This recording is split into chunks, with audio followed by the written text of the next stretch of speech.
Hi, everyone. It's Helen at the Journal. Today, we wanted to look at how our rural municipalities do emergency preparedness and whether that applies in the situation of a pandemic or if those plans are more aligned for situations like a hurricane, maybe an ice storm or a flood. So we're going to connect with Barry Carroll, who's the CAO of the municipality of the District of Guysborough, and find out how that situation is working for them. Hi, Barry. How are you today? Oh, I'm doing reasonably well considering the circumstances that we're living under these days. And you're doing a combination, I guess, like everybody in the municipality. You're doing a little bit from home. You're doing some days in the office. That routine's working out okay? Yeah, so we have all staff. We basically broke everybody down to Team A and Team B. So we're working 2 days in the office and 2 days at home. Today is a day home for me. I'm well set up to work from home, and our management staff, it's quite easy for them to work from home on off days. Of course, a lot of our staff don't have the ability to do that, but we're focused. God forbid, we have something happen with one of our staff people that we can isolate a little bit and isolate a part of the team. We can still continue with core operations for the municipality. So Right. it's working today. It's working really well. Thank God we've had nothing happen that in a negative way or anything. Everything seems to be working well. Excellent. Well, Barry, I think we all know that municipalities have emergency preparedness plans and they do Yeah. exercises and training. Now, I always have the impression that those things are more for what if we have a hurricane or there's a flood or there's an ice storm and that kind of thing. When you do those exercises as a municipality, does something like a pandemic come into the planning? Is the plan applicable to this kind of situation? The honest answer to that is that we've never really did a tabletop exercise or any preparations, specific to a pandemic. I don't Hmm. think. I mean, in one sense, we did because we did go through with SARS and H1N1 Right. back in 2009, and we developed the plan at the time. But it never reached us locally to the degree that the current pandemic is. So, I mean, yes, you're right. When we've done our planning, we're focused on forest fires. We had our own situation, of course, in the Canso, Hazel Hill, Little Dover area back, maybe 3-4 years ago when we had an ice storm and Right. everybody was out of power for about 5 days. So at that time, we activated our plan. We set up comfort centers. We supplied food in the comfort centers, and we worked closely with Nova Scotia Power at that particular time to deal with that. But no, we haven't. Pandemic is a little bit different. Hmm. I will say though that we didn't. We're not fully activated. The province has activated. State of emergency, so we're not fully activated. But our incident command center for EMO is basically staff driven. So we are doing what we need to do behind the scenes to manage this particular situation. Right. And I think that people would assume that pandemic planning probably isn't top of the list. And we've seen it from the provincial and federal governments as well. You're not alone in that. And everybody's just been kind of responding on the fly. And I know that first week, I think when things really got shut down, you had a lot of memos going out to staff. I've seen some of them, and things have changed. In addition to the new schedule of 2 days in the office and 2 days at home and the rotations, what are some of the major changes that have happened at the municipality in Guysborough? Well, I'd say first off, Ellen, and I should reference that from the outset. I mean, we operate two nursing homes, Hmm. and we have fantastic staffs in both.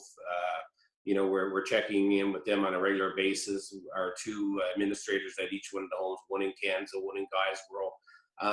That's been an adapting environment, and of course, they had, they're going through something different that we're going through in the core municipality. So they've had to adapt. Everybody is tested for temperature, and every day, with even staff people when they come into work, and it's a controlled environment with no visitors, so it's difficult for our residents, and it's very stressful on our staff. So they're dealing with a level that's different than the remainder of our core operations. But we've had to adjust. We're one person in a vehicle. Our municipal vehicles when they go out, whether they're collecting waste or going out to repairs, do water and sewer repairs, or other types of whether it be wind farm maintenance or whatever we're doing. We send people out one person in a vehicle. So that's an example. Mm-hmm. And we're doing our social distancing in the workplace and in the office environment, because we're, 2 on, 2 off. There's a lot more space, so you're able. Yeah, you're able to distance a little bit easier. So, so we're doing our adjustments. We're checking too. We're spending a lot of time. Sean Andrews is our director of emergency services. He's on daily calls with the provincial government, checking in with them. Of course, we believe the provincial government and the federal governments are doing a pretty good job given the circumstances, and it's something new to us all. And so some of our routines are a little bit different, but overall, I think everything seems to be working fairly well. Right. And I suppose if there was anything that was keeping you up at night as a CAO, it would be around something going wrong with the nursing homes. I mean, we've seen some horrific stories in other places. And Barry, I assume that one of the challenges in our area and a lot of rural communities is that there's not exactly a lot of backup staff available. If we had a lot of staff go down with illness. Yeah, that's absolutely for sure. And you're trying to, the nurses and nursing, our nursing assistants and our continuing care staff, it's unique jobs. You can't really share them with other facilities. So yeah, and so you can't, you're basically you're dealing with staff that you have, and you're just hoping everybody stays healthy, and we can continue to operate as we're right now. Right, and hopefully that'll continue that way. Barry, we've already seen, people might be thinking ahead to summer. We know that we're going to be in this lockdown kind of scenario for quite a while, and people would be hopeful about a better summer ahead. We are already seeing some things be canceled for the summer. I think just this morning, the Antigonish Highland Games was canceled for the summer.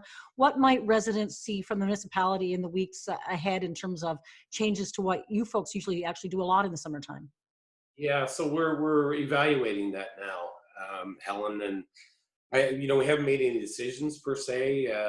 We have talked to our recreation staff. As you know, our recreation staff are running daily, weekly, monthly events, and then we have some bigger community events that happen during the summertime, and we're evaluating that. And I think we're going to be like a lot of other communities, that some of these events are not going to be going, but no official decisions. I mean, our council, we haven't had an opportunity to chat to our council about that right yet. I mean, our council is operating in a totally different way as well.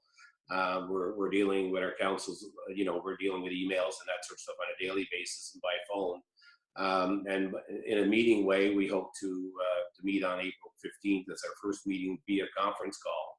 So it's a little bit different, but so we're yet to officially make those decisions, but we're not unlike other communities that we're evaluating that now. And we're waiting, we're getting a direction from the federal and provincial governments. Right.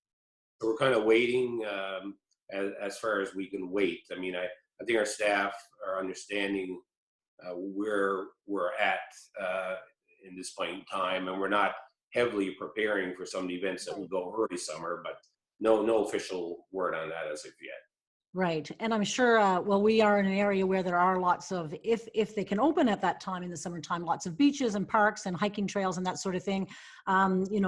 Some people think that when we do get back to normal, it'll be a bit of a phased in approach. And so maybe some of the formal programming won't necessarily take place in some cases, but I think people will be quite happy if they can get a little more outdoors and a little more outdoor recreation. Yeah, well, it'll be interesting to see how the province and the federal government goes through starting to release some of the conditions. Because I mean, basically right now, all parks, trails, outdoor spaces, right, etc., whether the provincial, municipal, are all closed. So eventually, as they ease out of this, some of those restrictions will be lifted. But organizing an event that you bring 1,000 people together, right, versus allowing people to go down trails, use playgrounds, etc., are two totally different things. Yeah. So I think you'll see some of that first. And then, eventually you'll be able to get back into organizing some of our bigger community events. Yeah, well, great. Thank you so much, Barry, for sharing an update with us today. We'll touch base with you. I think we're going to be in this for a while. So we'll touch base with you and the warden from time to time to see how things are going at the municipal level. Okay, great. Thanks, Helen. Appreciate it. Thanks. Bye-bye.